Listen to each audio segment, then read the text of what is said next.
Hello students, welcome back to my channel. कैसे हो आप सब? उम्मीद करती हूँ बेटा सभी अच्छे होंगे और अपना ख्याल भी रख रहे होंगे। तो बेटा आज हम करने जा रहे हैं अपनी वर्कशीट नंबर 10 साइंस सब्जेक्ट की है बेटा 6th क्लास के बच्चों के लिए 4 तारीख की है, ठीक है। जिसमें आज हमारा न्यू चैप्टर स्टार्ट हो रहा है बेटा गेटिंग टू नो प्लांट्स। अब पौधों को जानिए, ठीक है।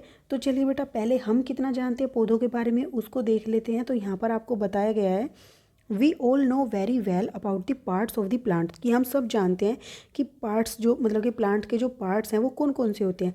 Let's figure out the parts of the plant given below and label them. तो चलिए बेटा पता लगाते हैं कौन से पार्ट को क्या बोलते हैं और उनको लेबल करते हैं, मतलब कि उनके नाम लिखते हैं, ठीक है। तो देखो बेटा यहाँ पर फर्स्ट क्या दिया है, ये क्या है बेटा? फ्लावर, ठीक है। क्या है ये? फ्लावर। अब नेक्स्ट क्या है बेटा? इसको क्या बोलते हैं? जो ये बीच वाली ये डंडी होती है इसको बोलते हैं स्टेम। क्या बोलते हैं? स्टेम, यानी कि तना, ठीक है। फिर जो ये होते हैं बेटा ये क्या है? फ्रूट। क्या है ये? फ्रूट, ठीक है। अब ये तो सब जानते हैं बेटा, ये क्या है? लीव, ठीक है, लीव्स। और सिंगल का नाम लिखोगे तो लीफ लिख दोगे, ठीक है। और अगर हम एक से ज़्यादा की बात करेंगे तो लीव्स लिख देंगे, ठीक है, यानी कि पत्ती। अब ये क्या है बेटा? ये हमारी क्या है? जड़ें, यानी कि रूट्स। ओके।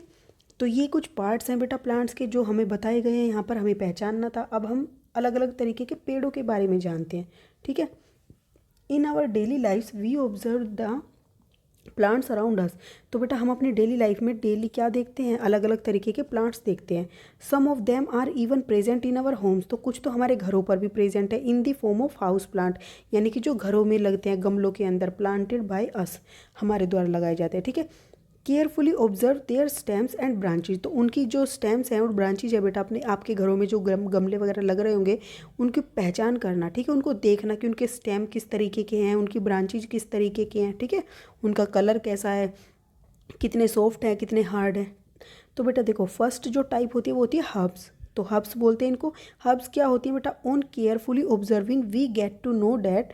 तो जब हम ध्यानपूर्वक देखते हैं तो हमें क्या पता चलता है? Plants which are shorter in size have soft branches.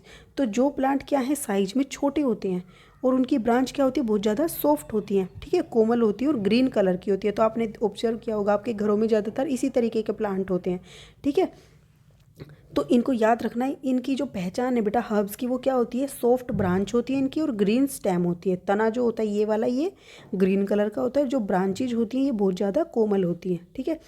अब एग्जाम्पल के लिए कोरिएंडर यानी कि धनिया होता है बेटा। धनिए की आपके मतलब कि मम्मी वगैरह लेकर आती होगी बाजार से, तो देखना उनके स्टेम जो है ग्रीन कलर के होते हैं और बहुत ज़्यादा सॉफ्ट होते हैं। जैसे टोमेटो हो गया, टोमेटो का पेड़ होता है बेटा, वो भी क्या होता है? सॉफ्ट होता है, ग्रीन कलर का उसका स्टेम होता है, ठीक है। अब सब्स, अब बेटा देखो नेक्स्ट क्या है हमारा? सर्ब्स, ठीक है। तो ये क्या होती है? Stems of some plants are hard. तो बेटा देखो जो ये स्टेम होता है कुछ प्लांट्स का हार्ड होता है, होते तो वो छोटे ही प्लांट है लेकिन उनका हार्ड होता है थोड़ा सा, ठीक है। बट नॉट थिक, लेकिन ज़्यादा मोटा नहीं होता। हार्ड तो होता है मोटा नहीं होता, ठीक है। जैसे कि पेड़ों की तरह इतने मोटे मोटे नहीं होते, होता छोटा सा ही है लेकिन वो हार्ड होता है, ठीक है। And they branch out from the base of the stem. और जो बेटा ये होते हैं प्लांट ये क्या होते हैं? बिल्कुल बेस से, जैसे कि ये पेड़ है इसके बेस से ही ब्रांचेस निकलना स्टार्ट हो जाती हैं इस तरीके से, ठीक है। इन प्लांट्स के अंदर इनको क्या बोल देते हैं? सर्ब्स, ठीक है। झाड़ी, जिनको मतलब कि हिंदी में झाड़ी बोल दिया जाता है, ठीक है। और इनको शाक बोलते हैं हिंदी में, ठीक है। और जैसे कि बेसिल यानी कि तुलसी का पौधा होता है बेटा, वो देखना उसका जो स्टेम होता है ये आपको ब्राउन कलर का दिखेगा, थोड़ा हार्ड सा, ठीक है, लेकिन पतला होता है, ओके। और उसमें टहनियाँ भी जो है नीचे से निकलती हैं। और दूसरा नींबू का पेड़, नींबू का जो झाड़ी होती है उसको भी देखना, नींबू के प्लांट में भी ऐसे ही होता है। अब थर्ड जो टाइप है बेटा वो क्या है? ट्रीज़। तो ये तो सब जानते हैं, they have thick and hard stem. तो इनका जो स्टेम होता है बेटा वो इतना मोटा होता है और ये तो इतने बड़े बड़े होते हैं, ठीक है। और इनके नीचे से शाखाएं नहीं निकलती, बस ऊपर ऊपर रहती है और ऊपर ही फल फ्रूट लगते हैं, नीचे सिर्फ ऐसे रहता है ये मोटा सा तना, ठीक है। They branch out from the upper side of the stem. और ये क्या होते हैं? इनकी शाखाएं जो अपर साइड से निकलती है, नीचे से नहीं निकलती। जैसे कि आम का पेड़ हो गया बेटा, नीम का पेड़ हो गया, जामुन का पेड़ हो गई। तो ये सारे क्या है? मेरे ट्रीज़ हैं। तो आपको पता चला 3 तरीके के होते हैं, हर्ब्स होती हैं, सर्ब्स होती हैं और ट्रीज़ होते हैं। तो ट्रीज़ तो बहुत ज़्यादा बड़े होते हैं और जो हर्ब होती हैं और सर्ब होती हैं बेटा ये क्या होती हैं? छोटे होते हैं दोनों।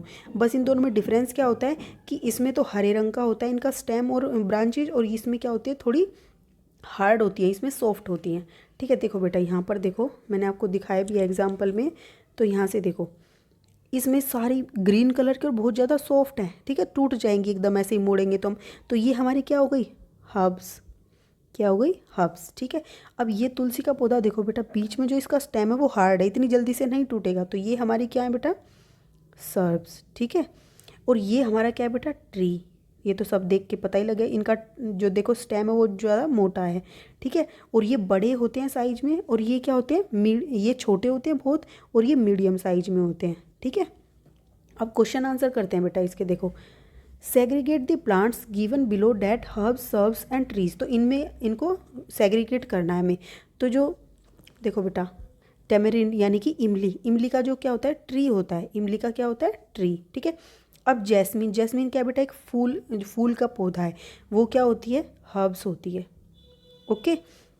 ऐसे ही कैरेट, कैरेट क्या होती है बेटा, बहुत छोटा सा पौधा होता है उसका भी, ये भी इसी के अंदर आती है, ठीक है। गाजर, फिर स्पिनच, स्पिनच भी क्या होती है बेटा, पालक, वो भी हर्ब्स के अंदर आती है, बहुत ज़्यादा हरे रंग के और सॉफ्ट कोमल उनके स्टेम होते हैं। अब रोज़ होता है बेटा, उसकी देखना तुलसी की तरह उसका भी जो बीच वाला स्टेम होता है वो हार्ड होता है, तो ये किसके अंदर आ जाएगा, झाड़ी के अंदर, यानी कि सब्स के अंदर आ जाएगा, ठीक है। अब मिंट, पुदीना जो है बेटा, पुदीने का पौधा किस में आएगा, वो भी हर्ब्स में आ जाएगा, बहुत ज़्यादा कोमल होता है। कोकोनट क्या होता है बेटा, ट्री होता है, ठीक है, ये क्या होता है, ट्री। हिबिस्कस बेटा क्या है, फूल का पौधा है, गुड़हल का फूल, ये भी क्या आता है, सब्स के अंदर, इसके भी अंदर एक कठोर तना होता है बीच में। और ये जामुन क्या होता है, ट्री होता है। अब बेटा देखो कन्फ्यूज हो रहे होंगे, तो यहाँ से मैं कलर के थ्रू बता देती हूँ कि कौन से हरे रंग के होते हैं, वो होते हैं हर्ब्स। तो ये देखो कैरेट हो गई, स्पिनक हो गया, और कौन सा हो गया, मिंट हो गया, ठीक है। तो ये हमारे क्या है, हर्ब्स हैं। और जैस्मीन, ये हमारे सारे किस में आ गए, हर्ब्स के अंदर आ गए, ठीक है। अब बेटा सब्स के अंदर क्या आएगी, देखो जामुन का क्या होता है, ट्री होता है, कोकोनट का क्या होता है, ट्री होता है, इमली का क्या होता है, ट्री होता है, ठीक है। तो आपको 3 पौधे पता चल गए। बाकी जो बच गए बेटा वो क्या हैं, कौन कौन बच गया, हिबिस्कस और रोज़, ये हमारे क्या हैं, सब्स हैं, ठीक है। तो ये आपको पता चल गया। अब नेक्स्ट देखो बेटा, नेक्स्ट क्वेश्चन क्या है, नेक्स्ट क्वेश्चन है stem of an herbs is, जो स्टेम होती है हर्ब की वो कैसी होती है, सॉफ्ट होती है, ठीक है, सॉफ्ट होती है एंड ग्रीन होती है, ठीक है। तो stem of the herbs is soft and green, the branches of a tree spread from the upper side, ठीक है। जो ब्रांचेज होती हैं पेड़ की वो अपर साइड से निकलती है, ऊपरी हिस्से से उसकी ब्रांचेज निकलती है, तो क्या लिखोगे, अपर साइड ऑफ द स्टेम, ठीक है, जो ऊपरी हिस्सा है स्टेम का वहाँ से निकलती हैं। तो ये थी बेटा आपकी आज की वर्कशीट, उम्मीद करती हूँ आपको अच्छे से समझ आ गई होगी। फिर भी कोई डाउट हो तो कमेंट बॉक्स में पूछ लेना। इस वीडियो में इतना ही, अपना नेक्स्ट टॉपिक हम अपनी नेक्स्ट वीडियो में करेंगे, तब तक के लिए ऐसे हंसते रहिए, मुस्कुराते रहिए, पढ़ते रहिए और आगे बढ़ते रहिए। Thank you.